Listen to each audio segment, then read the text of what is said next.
Hi, tech and business writer students. This week, you guys are going to write a memo. So let me show you how to do that.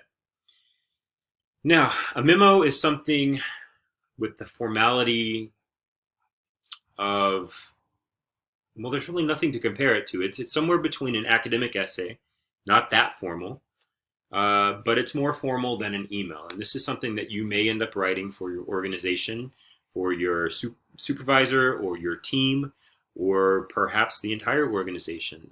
So it's structured similarly to an essay. It has an intro, so to speak, and a body and a conclusion.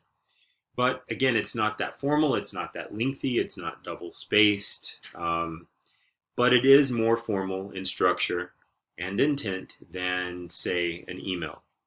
So let's learn how to write these things. I want to start off with this quote from Strunk and White from their style manual in 1979. It's one of the best sentences ever written about writing.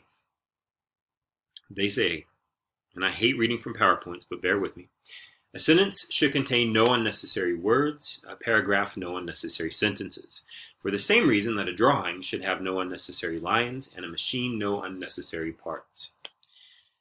This is what makes your prose clear, have clarity, efficiency, and it gives it a sense of purpose.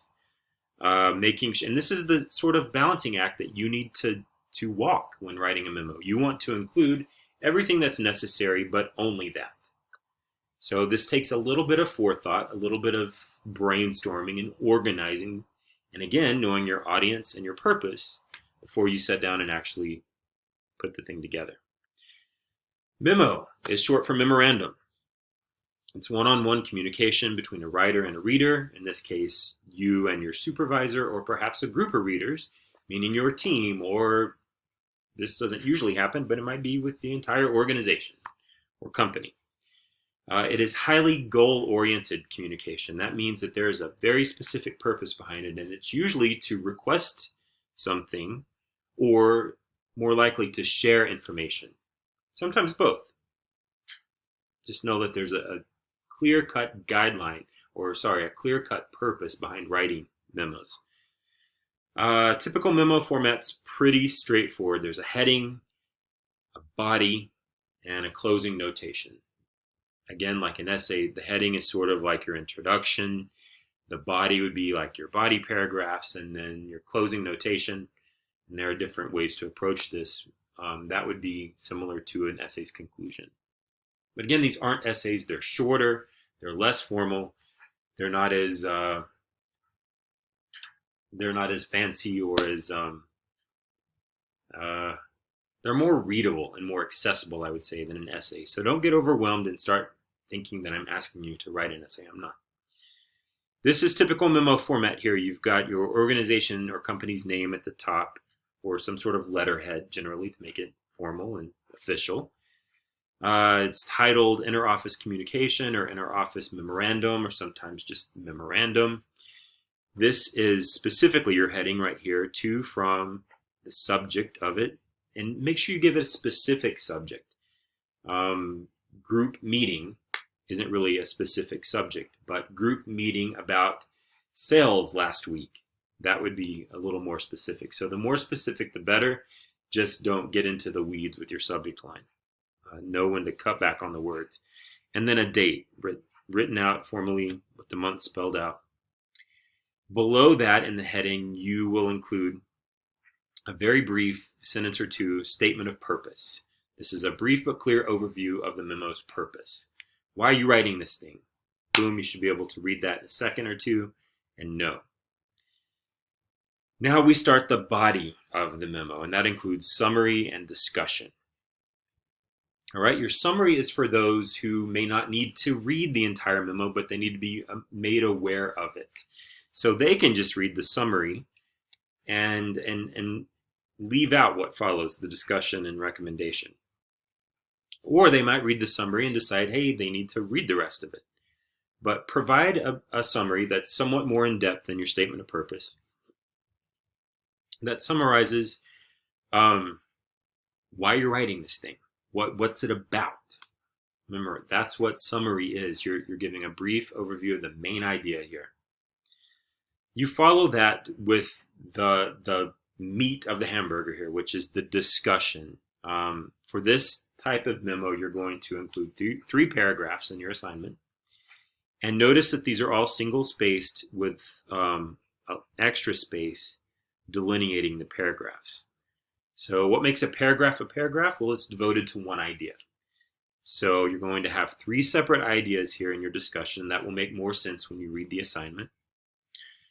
And then that's where you get into the nitty-gritty, the brass tacks of it. You want to include everything that's relevant and nothing that isn't. And again, that's your goal here.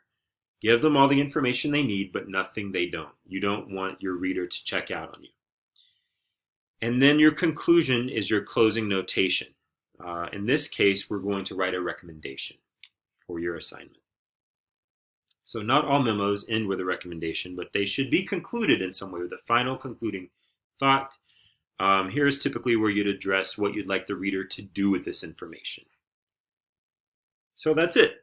This is a one-page assignment. I give you 3 scenarios to choose from, or if you know what career field you're going into and you want to create your own memo for that line of work, just follow the same basic guidelines that I give you in the 3 sample scenarios in the assignment. The tone of a memo is straightforward and highly informative. You're here to inform. Even if you're requesting information, give them enough information to submit that request so they know exactly what you're asking for. You want to make sure that it's grammatically correct and professional in appearance. But again, it's not an essay, so you can write in first person. You can include pronouns like I, me, we, us, our, and second person pronouns like you and your. This right here should be your, Y-O-U-R, not you listed twice. Whereas in essays, you generally try to avoid writing in first person or second person and using these personal pronouns. And this doesn't have to be dry and dull. I've gone to great lengths to make these scenarios in the assignment portion, which is in a separate part of this week's module, as interesting and creative as possible. So your work doesn't have to be dry and dull. You don't want to bore your reader to death. You want to provide them with information, but in a clear, concise, compelling way. So have fun with it, enjoy it, but just keep it professional in verbiage and how it looks, which is where the structure comes in. All right, if you have any questions about this assignment, please don't hesitate to email me, kyle.smith@cisco.edu. I'd be happy to help you out. I think this will be a somewhat fun assignment, somewhat engaging, just based on the scenarios that I've chosen for you. So have fun with it, but keep it professional looking. Keep it to roughly a page, and then make it look like this memo here. There are also some pages in your textbook that you need to read. I think it's 3 or 4 pages concerning memos, and your memo should look like this one or the one given on the specific page number that I reference in the assignment. All right. Thank you, everyone. Have a great week. And please note, this essay will not be due until Tuesday, since Monday is a holiday. All right. Thank you.